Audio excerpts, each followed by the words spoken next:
And joining me now in our Lagos studio is a social commentator, Ayodele Adio. Good to have you join us on the show this morning. Now, let's take a perspective look at this situation now. This is a time when the government is trying to boost revenue generation. And then to do that, we have to deal with revenue leakages. Do you think the IPPIS is going to address that, looking at the fact that ASUU has also raised certain concerns here? First of all, the IPS is a brilliant initiative. It's a technology that makes it possible to weed out ghost workers. It's a little more like your BVN technology that pins your account number down to you and makes it very difficult for someone else to take monies on your behalf. And so that's exactly what the IPPS does. It makes it almost impossible for any ghost worker to profit from that kind of system. And to that extent, it makes it easy for the government to save as much revenue as possible, making it impossible, as in the time past where billions of naira were lost to ghost workers and people who tried to game the system. So with this particular kind of technology, it makes it almost impossible, for corrupt individuals to game the system as they had done in times past. But when you look at the stance of ASUU now, it says it does not give room for acknowledging arrears and promotions. Yeah, well, you see, I think the funny thing in this whole, I don't think they are communicating. I think both sides are talking, but there's very little communication going around two sides. To a certain extent, I think I understand what the ASUU are trying to say, because they have certain kinds of payments that they do within their universities in terms of promotions, in terms of payments for study leaves, so many things that they do within their purviews in the universities that they feel might not be captured using this particular kind of technology. However, they must find a way of coming to the table, coming with clean hands and saying this is exactly why we do not think we can function with this particular technology. And if we have to function with this particular technology, this is how we should integrate our own internal mechanism so that it can fit with your particular technology. So if you're saying, for instance, on your side, that you reject it and call it funny names, because they've used certain names that are quite unpretty to describe this particular technology, and that on that part I disagree with them solely.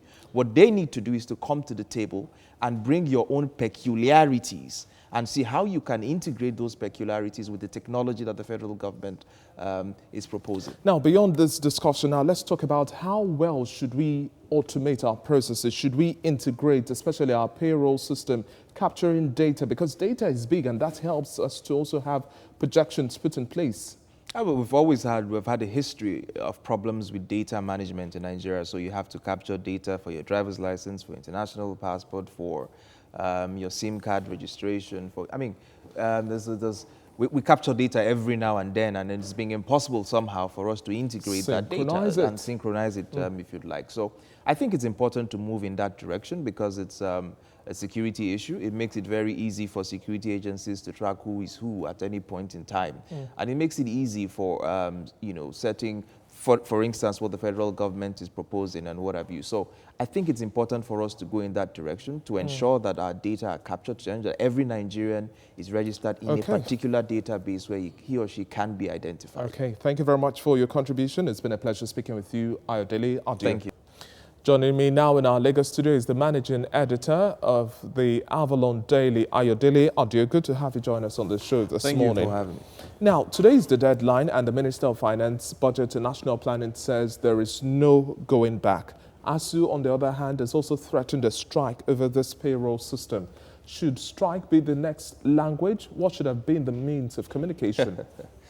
ASUU definitely doesn't want to blink first. Like I said earlier, the reality is both sides are talking, but they are not communicating to each other. And like you rightfully said, what we do not want at this particular point in time is another strike that lingers, and at the end of the day, it's the poor students at university that suffer, who have extra years in school, and extra cost for their parents to pay in school. So it doesn't make sense for us to go on to another strike. So what needs to happen is there needs to be the bigger person in the room.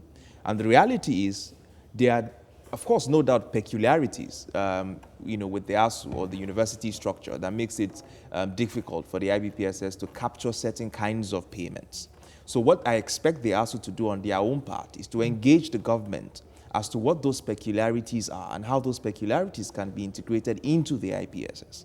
But of course, you cannot do that when you describe the IPSS project as something that is endemic. Yeah, well, today is the deadline, right? Oh yes, today is the deadline, unfortunately, and I don't think the ASUU, I don't think they are going to blink. And I think what needs to happen is there needs to be strong negotiations on the table so that we can move forward and so that students are not going to be at the receiving end of this imbroglio. Now, trying to put structure in place and ensuring that we have this payment system thrive. Now, ASUU also raised the fact that IPPIS lacked constitutional backing and says no act of the National Assembly supports this.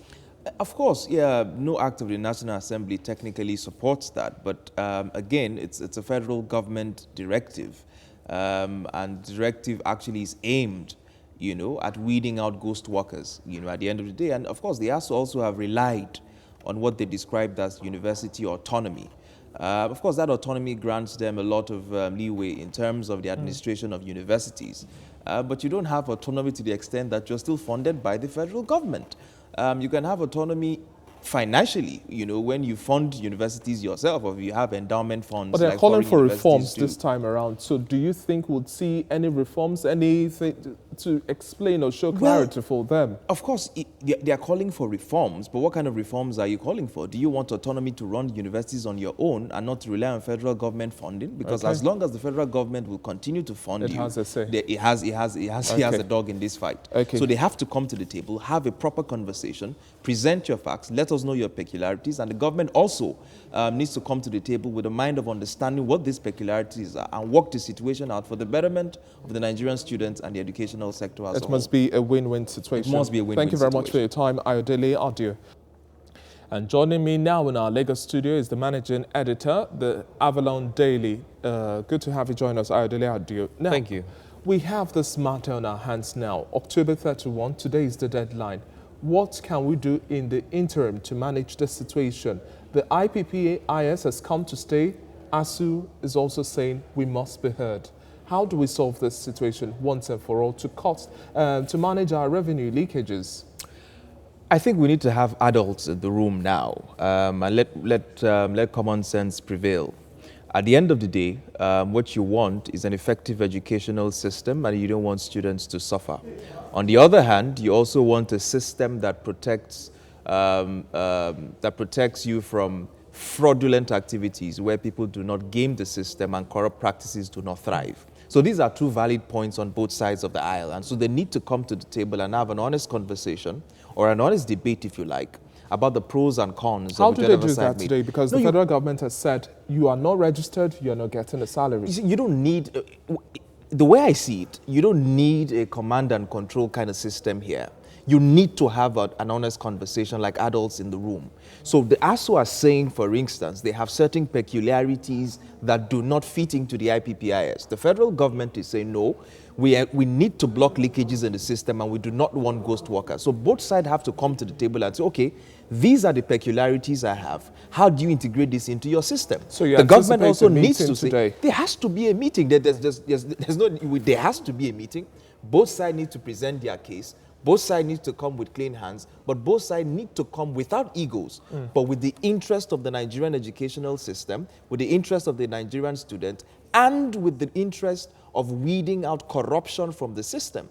And that way, you can have a productive conversation with diplomacy, and they can make headway. Because at the end of the day, what you want is good governance, both at the university level and, of course, at the federal level, where you can checkmate this corrupt practices that have been happening in agencies for so long a time, where people profit from billions without adding any value to the system. So I foresee that wisdom will prevail.